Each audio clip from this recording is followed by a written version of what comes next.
It's good to see you all. It looks like you're ready to go. Okay, good. I'd like to get started on today's topic. Today, we will be discussing fairy tales. Let me start off with a definition so we have a clear idea of what we mean by fairy tales. Fairy tales are stories that have magical people and creatures in them. Things happen in fairy tales that can't happen in ordinary life. Let me give you a few examples. A boy becomes a bird. A princess sleeps for 100 years. Mirrors talk. Pumpkins become carriages. A lamp is home to a genie. The word we use to describe the events that happen in fairy tales is magical.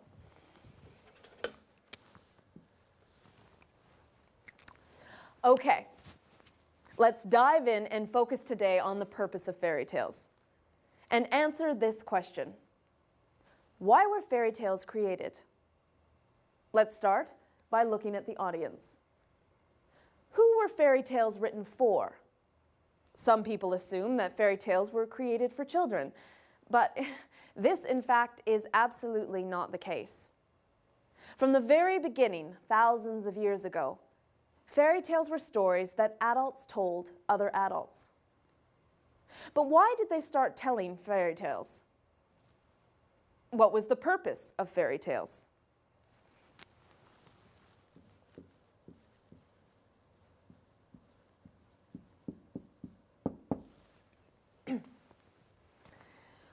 We will look at three general, different ideas about the purposes that fairy tales serve.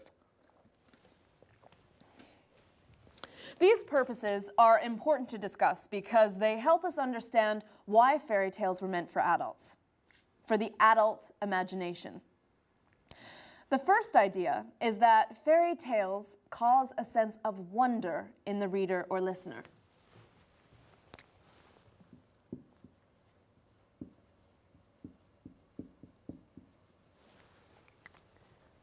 Let me explain. Wonder is the emotion that we feel when we are excited by the idea that something new and unexpected or unexplainable has happened.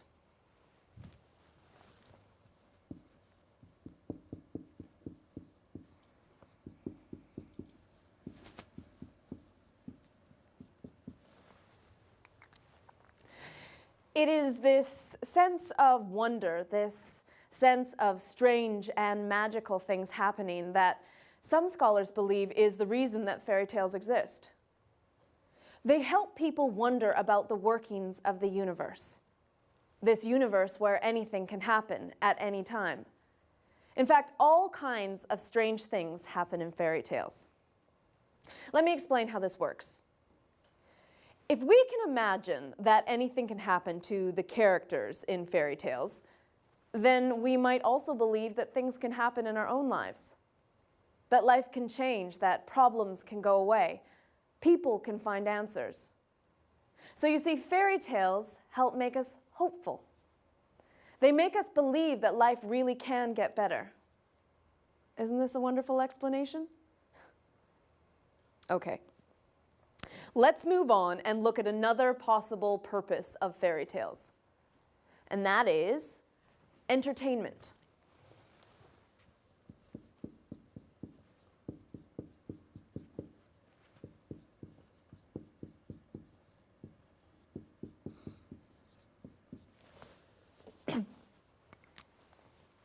Just entertainment. People didn't have TVs or radios or even theater in most places, so what did they do? They played music, they talked, they told each other stories. Scholars support this idea by pointing out that fairy tales became very popular in Europe and America during the late 1800s. Oh, and by the way, I will include some dates on the quiz, so you should probably include them in your notes.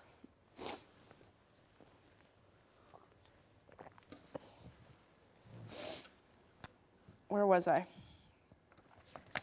Oh, the late 1800s.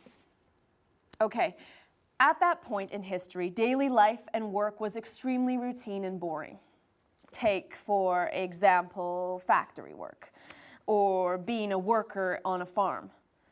This kind of work can be very hard on the body and mind and leave little time for daydreaming and leisure and imagination. So, fairy tales help people escape from the routine in their lives. Okay? Now, I want to discuss one more idea about the purpose of fairy tales. Some say that fairy tales serve the purpose of civilizing people.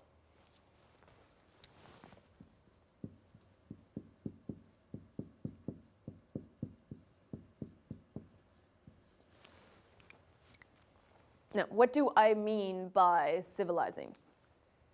Civilizing really means educating people about good behavior. Let's look at how this works. Think of the plots in fairy tales, the events in each story. These events teach us things. They teach readers important values of life and society. Values like hard work, honesty, goodness. This is a really good way to teach people how to be good citizens. There are always clear consequences in these fairy tales. For example, people get punished for not obeying their parents, so we learn to obey our parents. Most fairy tales show characters getting rewards when they change their behavior and follow the rules of the family or society. So when you take a step back, you really see that these stories that you think of as simple and childlike, are really not so simple. In fact, they're really very deep. Fairy tales are stories about who we are and what we believe in. They may come in the form of entertainment, easy to understand tales of wonder, but they're actually quite powerful. So let me wrap up with this thought. If you doubt the power of fairy tales, think for a minute about how many of these stories you still know. Okay, that's it for today. Bye-bye.